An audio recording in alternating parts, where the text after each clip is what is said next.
Hello student, मैं राहुल आपका स्वागत करता हूं इस वीडियो लेक्चर पर। और आज हम पढ़ने वाले हैं गोलीय दर्पण से संबंधित कुछ परिभाषाएं। गोलीय दर्पण से संबंधित परिभाषाएं पढ़ेंगे। सबसे पहली परिभाषा है दर्पण का ध्रुव।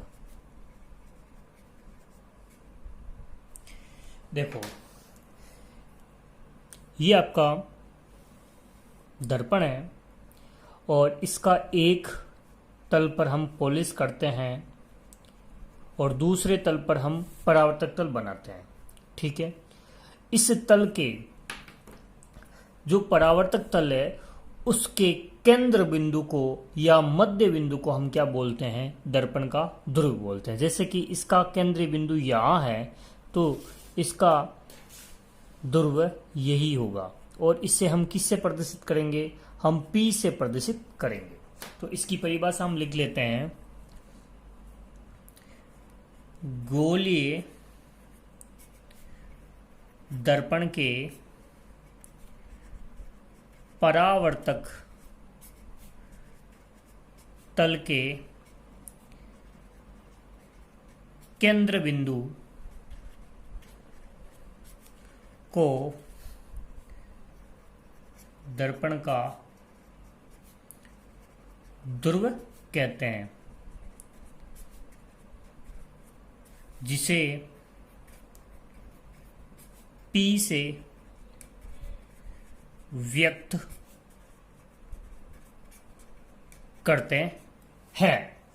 ठीक है, पहली परिभाषा आपको समझ में आई होगी।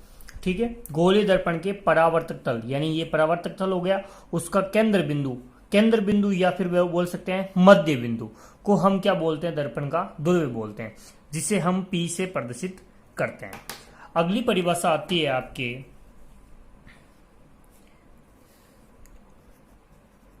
वक्रता केंद्र। देखिए, ये आपका गोलीय दर्पण है, तो ये गोलीय दर्पण एक गोले का क्या है? कटा हुआ भाग है। ये गोलीय दर्पण किसका भाग है? एक खोखले गोले का कटा हुआ भाग है। इस खोखले गोले का केंद्र ही क्या कहलाता है? गोलीय दर्पण का वक्रता केंद्र कहलाता है।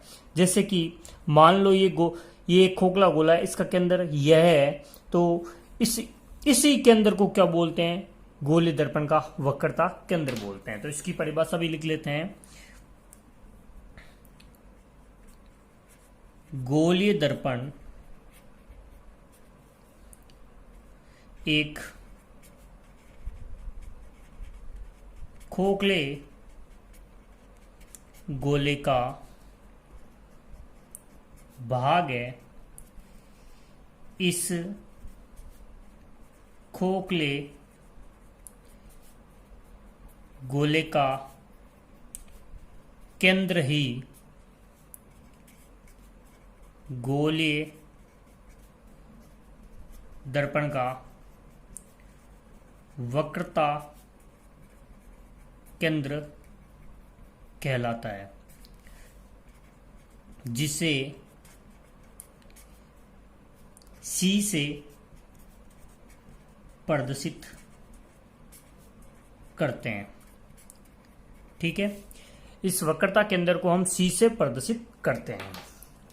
अब अगली परिभाषा है मुख्य अक्ष की।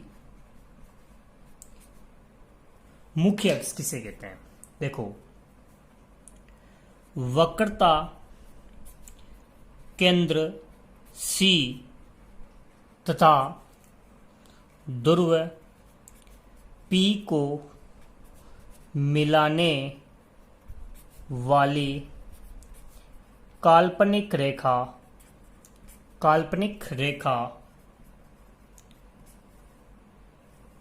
गोलीय दर्पण का मुख्य अक्ष कहलाता है। मुख्य अक्ष कहलाता है। तीसरी परिभाषा ये होगी। देखो, इसको समझते हैं। जैसे कि ये आपका गोलीय दर्पण है और ये इसका P है और ये इसका वक्रता केंद्र है। इन दोनों को मिलाने वाली काल्पनिक रेखा क्या कहलाती है? ये आपका मुख्य अक्ष कहलाता है। इसको क्या बोलते हैं? मुख्य अक्ष बोलते हैं। ठीक है। चौथी परिभाषा है वक्रता त्रिज्या की। देखो, इसी परिभाषा से समझ सकते हैं, गोलीय दर्पण एक खोखले गोले का भाग है। इस खोखले गोले की त्रिज्या ही गोलीय दर्पण की वक्रता त्रिज्या कहलाती है, जिसे हम R से व्यक्त करते हैं। तो मैं लिख देता हूं, गोलीय दर्पण एक खोखले गोले का भाग होता है। इस गोले की त्रिज्या ही वक्रता त्रिज्या कहलाती है। ठीक है, जिसे R से व्यक्त करते हैं। कैपिटल या R स्मॉल दोनों से व्यक्त कर सकते हैं। ठीक है।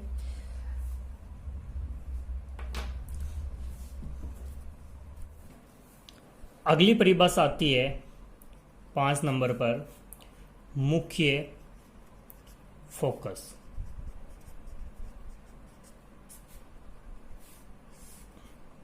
देखिए, इसको हम पहले समझते हैं फिर लिखते हैं।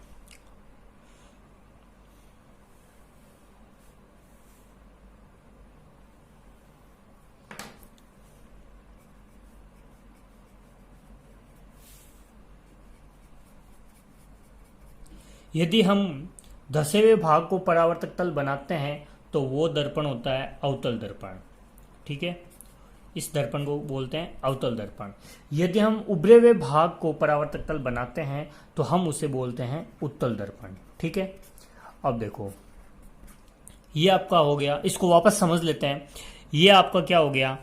P बिंदु हो गया, यानी कि ध्रुव। इसका ये P बिंदु हो गया, यानी कि ये ध्रुव हो गया। ठीक है। मान लो ये C है, तो इन दोनों को मिलाने वाली काल्पनिक रेखा क्या कहलाएगी? आपकी मुख्य अक्ष कहलाएगी। यानी कि ये क्या हो गया? मुख्य अक्ष हो गया। इसको मैं वापस समझा रहा हूं। ठीक है, इसका भी ये क्या हो गया? मुख्य। तो इसका C ये यहां होगा। देखो, इसका C ये यहां होगा। तो इन दोनों को मिलाने वाली काल्पनिक रेखा क्या कहलाएगी? मुख्य अक्ष कहलाएगी। ठीक है। उत्तल दर्पण में पीछे होता है मुख्य अक्ष और वक्रता केंद्र और फोकस दोनों। अब देखो, मुख्य फोकस की परिभाषा कैसे आएगी? जब कोई प्रकाश की किरण परावर्तक तल से टकराती है, यानी कि मुख्य अक्ष के समांतर कोई प्रकाश की किरण परावर्तक तल से आपतित होती है, तो परावर्तक तल से टकराने के बाद में जिस मुख्य अक्ष के जिस बिंदु पर मिलती है वही उसका क्या होता है? मुख्य फोकस होता है। यानी कि ये यहां मिल रही है तो यही क्या होता है? इसका मुख्य फोकस होता है। ठीक है, इसको आगे बढ़ा देते हैं यहां तक। इसमें यही है, जब कोई प्रकाश की किरण मुख्य अक्ष के समांतर उत्तल दर्पण के परावर्तक तल पर आपतित होती है तो वह क्या हो जाती है? फैल जाती है। वो क्या हो जाती है? फैल जाती है। लेकिन इनको आगे पीछे मिलाने पर एक जिस बिंदु पर मिलती हुई प्रतीत होती है उसे क्या बोलते हैं? उत्तल दर्पण का फोकस कहते हैं। तो इसकी परिभाषा क्या होगी? हम लिख लेते हैं।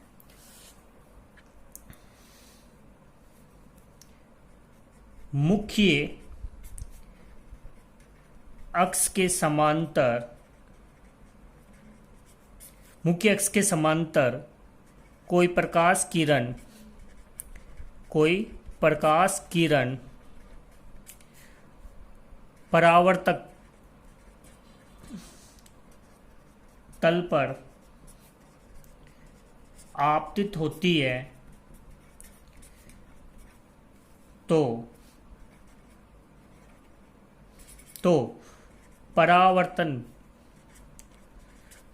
परावर्तक तल से टकराकर मुख्य अक्ष के जिस बिंदु पर मिलती है या मिलती हुई प्रतीत होती है उसे मिलती हुई प्रतीत होती है उसे मुख्य फोकस कहते हैं, जिसे F से प्रदर्शित किया जाता है। F से प्रदर्शित किया जाता है। ठीक है, देखो आपको पता होना चाहिए जो अवतल दर्पण है, अवतल दर्पण में जो फोकस है वो वास्तविक होगा। कैसा होगा? वास्तविक होगा। क्यों? क्योंकि ये मिल रही है, हमें मिलती हुई प्रतीत नहीं हो रही है, ये वास्तविक रूप से क्या हो रही है? मिल रही है। और उत्तल दर्पण में फोकस काल्पनिक होगा, यानी ये मिलता हुआ प्रतीत होगा। यानी कि ये देखो पीछे मिलाने पर क्या हो रहा है? मिल रहा है, तो इसलिए ये क्या हो रहा है? प्रतीत हो रहा है। इसलिए ये क्या है? वास्तविक प्रतिबिंब नहीं होकर काल्पनिक फोकस होता है। ठीक है, अब देखो इसके बाद एक अंतिम परिभाषा है आपकी फोकस दूरी की। फोकस दूरी किसे कहते हैं? तो मुख्य फोकस F व ध्रुव P के मध्य की